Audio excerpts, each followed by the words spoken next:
તો જૂનાગઢના બિલલા ગામ ખાતે સમસ્ત ગામના જે ટીમે જે રાયણવાળા ખમકારી ખોડિયારનો પ્રાગટ્ય દિન વાજતે ગાજતે સમય સાથે માતાજીનો જે નૈવેદ્ય પૂજા અર્ચના સાથે ગામની મુખ્ય માર્ગો પર જે માતાજીના સ્થાનક સુધી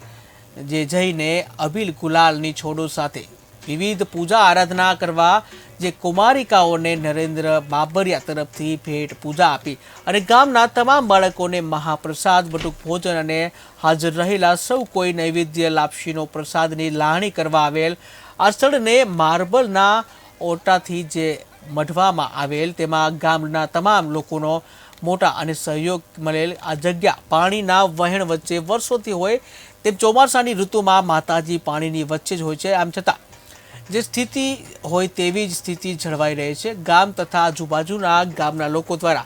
જે માનતાઓ ચડાવવા માટે બહારથી પણ માઈ ભક્તો આવે છે।